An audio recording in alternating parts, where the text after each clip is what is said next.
Panorama group, जो सोचता है वो करता है। 10 साल से सत्ता संघर्ष चल रहा है और 10 साल में दिल्ली कहां से कहां आ गई वो आप सबके सामने भी है।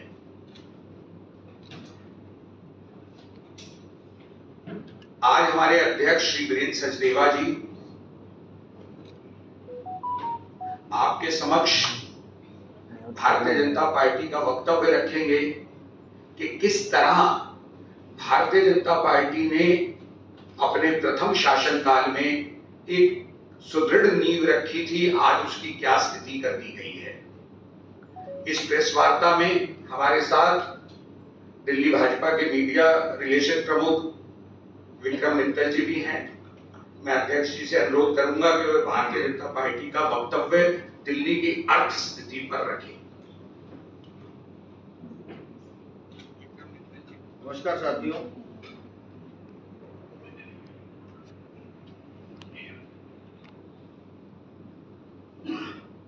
इस त्योहार के सीजन में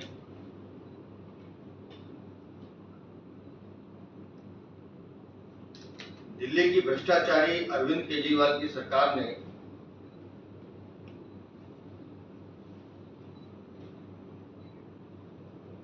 दिल्ली वालों को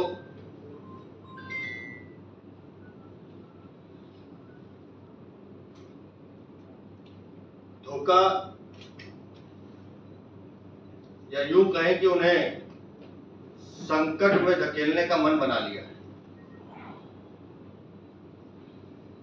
अरविंद केजरीवाल के 10 साल के आर्थिक मिसमैनेजमेंट का रिजल्ट है कि दिल्ली में पहली बार 2024 का जो बजट लाया गया है वो दिल्ली के विधानसभा इतिहास में पहली बार घाटे का बजट है। और वो घाटा भी कोई मामूली नहीं है, 7,000 करोड़ का घाटा है।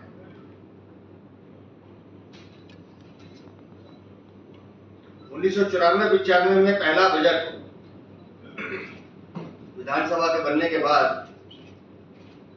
दिल्ली के मुख्यमंत्री श्री मदन लाल खुराना लाए थे, जो सरप्लस बजट था।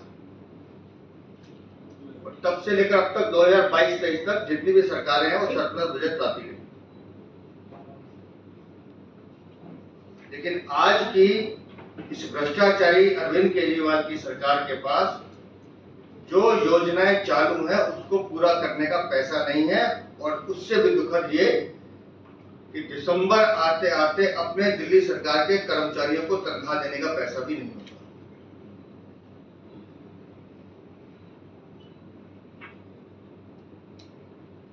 और जब मैं दिल्ली सरकार के कर्मचारी कह रहा हूं तो उसमें फिर दिल्ली नगर निगम भी शामिल है।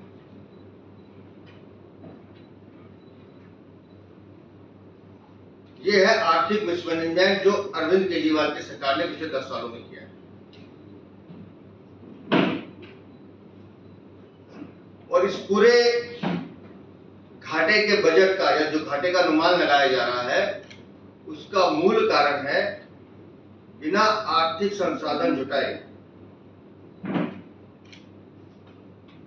झूठी घोषणाएं करना और जिन कामों को शुरू किया उन कामों के लिए आर्थिक संसाधन ना जुटा पाना, उसकी पहले से तैयारी ना करना। अब दिल्ली किस गर्त में जाएगी ये संजय सिंह सोचे। ये जो बार बार कहते हैं कि बारिश की वजह से सड़कों का निर्माण नहीं हो रहा, ये वो है इकोनॉमिकल फेलियर जो मैं कह रहा हूं सरकार का, क्योंकि इन्हें पता है कि इनके पास पैसे नहीं।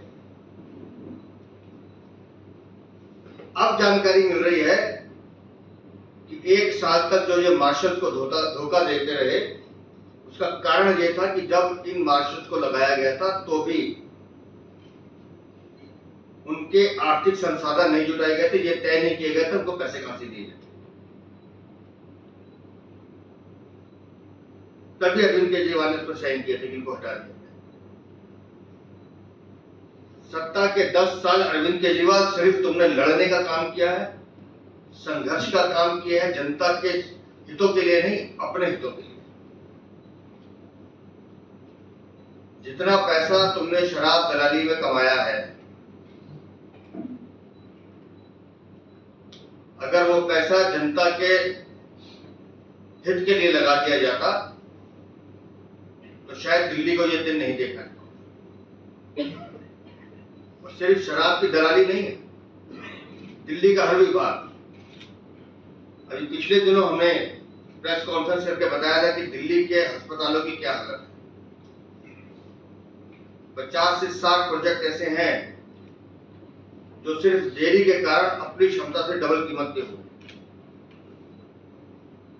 जहां 1 रुपया लगना है वहां 3 रुपए की लागत आ रही है। कारण सिर्फ भ्रष्टाचार। मुख्यमंत्री से लेकर नीचे तक हर आदमी को कष्ट चाहिए। कोई भी सरकार होती है, वो कोई भी योजना लाती है तो उसके लिए भविष्य का रोड मैप तैयार करती है। ये स्पोर्ट्स यूनिवर्सिटी बनाते हैं, तनख्वाह देते हैं, लेकिन यूनिवर्सिटी के नाम पर कुछ नहीं। टेक्निकल यूनिवर्सिटी बनाते हैं जो 2 कमरों में आके सिमट के रह जाती है। सिर्फ कोरी घोषणाएं, लक्ष्यदार भाषण और दिल्ली को ठगना। जितनी भी समाज कल्याण की योजनाएं हैं वो सब योजनाएं अधर में रहने वाली है। क्यों? क्योंकि दिल्ली सरकार घाटे का बजट पेश कर रही है। कहां से पूरा करेंगे 7,000 करोड़ का घाटा? और जितने प्रोजेक्ट केंद्र सरकार के हैं, आपको ध्यान होगा कि कोर्ट की फटकार के बाद रैपिड रेल के लिए इनको पैसा देना पड़ा, वो भी अभी तक पूरा नहीं किया गया है। दिल्ली मुंबई एक्सप्रेस, वो जो मीठापुर के पास फ्लाईओवर बन रहा है, उसमें जो सरकार को पैसा देना, दिल्ली सरकार को नहीं दिया, केंद्र सरकार ने पूरा पैसा लगाया। ऐसे कितने प्रोजेक्ट हैं केंद्र सरकार के जिसमें दिल्ली सरकार का शेयर होता है, लेकिन ये पैसा नहीं देते। क्यों? क्योंकि इनको समाज कल्याण के कामों से मतलब ही नहीं, इनको विकास से कोई लेन देन नहीं। इनके लिए विकास का मतलब ये है कि अपनी जेब कैसे गर्म करना, अपना घर कैसे बनना। जैसे मैंने बताया कि 2024 के दिसंबर आते आते दिल्ली सरकार के कर्मचारी और दिल्ली नगर निगम के जो कर्मचारी हैं, ये उनको तनख्वाह दे पाएंगे, मुझे संदेह लगता है।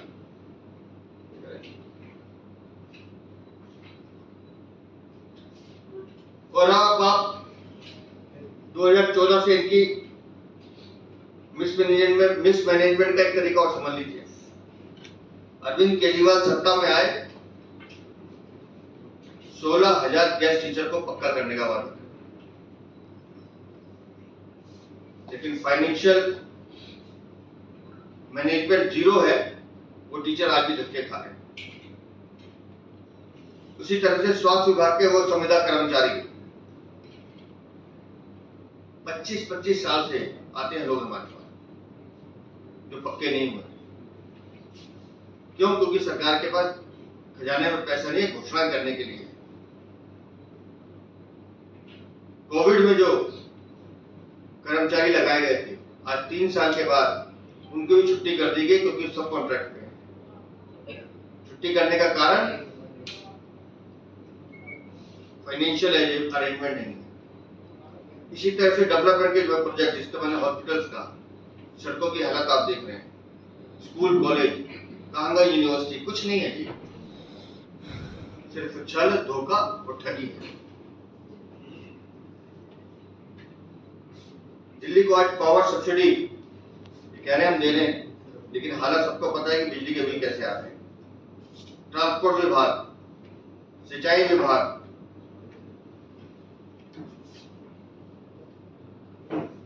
और बाकी जो मैंने वेतन का जिक्र किया, उन सब के लिए इनको 7,000 करोड़ रुपए चाहिए,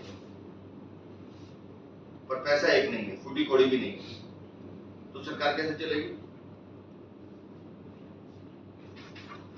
तो मैं क्या अरविंद केजरीवाल IRS है क्या?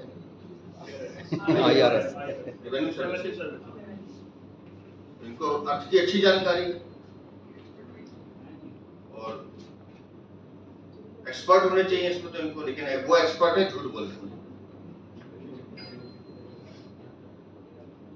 तो श्रीमान अरविंद केजरीवाल, आप बताएं अब सामने आकर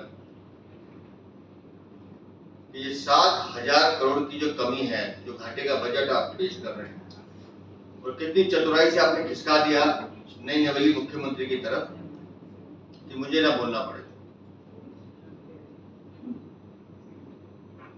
काश जिस शीश महल को आप छुपा रहे हैं, काश वो पैसा जो शीश महल की भेंट चढ़ गया आपके भ्रष्टाचार का, अगर वो पैसा किसी फ्लाईओवर के बनाने में लग जाता, कोई स्कूल कॉलेज बनाने में लग जाता, किसी हॉस्पिटल को बनाने में लग जाता, या दिल्ली सरकार के जो अस्थायी कर्मचारी हैं, वो चाहे स्वास्थ्य विभाग में या शिक्षा विभाग में है या दिल्ली नगर निगम में, उनको पक्का करने में लग जाता, तो शायद दिल्ली वाले आपको दुआ देते। लेकिन अफसोस है केजरीवाल साहब, इन 10 सालों में आपने सिर्फ दिल्ली को लूटने का, ठगने का और छल देने का काम किया है, जिसका परिणाम यह है कि आज दिल्ली मुंह बाएं खड़े देख रही है कि हाय हमारा क्या होगा। और दिल्ली की जनता को मैं सावधान करना चाहता हूं कि अब जब चुनाव सर पर हैं, जब भी ये राजनीतिक नौटंकी करने के लिए आए आपके सामने और नई घोषणाएं करें, तो कम से कम पूछ लीजिएगा कि पेंशन का क्या हुआ। दिल्ली में आज 1 लाख से ज्यादा, 1.5 लाख से ज्यादा लोग हैं जिनके नए राशन कार्ड पिछले 8 साल से नहीं बने, उसका क्या हुआ। यूसुफ के वो मकान जिनसे 3-3 हजार 7-7 हजार रुपए ले लिए गए दिल्ली सरकार द्वारा, आज तक उनको मकान नहीं दिया गया, उनका क्या हुआ। अस्थायी कर्मचारी जो धक्के खा रहे हैं, उनका क्या हुआ। 4300 होमगार्ड जो धक्के खा रहे हैं, उनका क्या होगा, उनके लिए पैसा कहां से आएगा। ये सब बातें इन बंटाधार केजरीवाल से पूछ जरूरी है।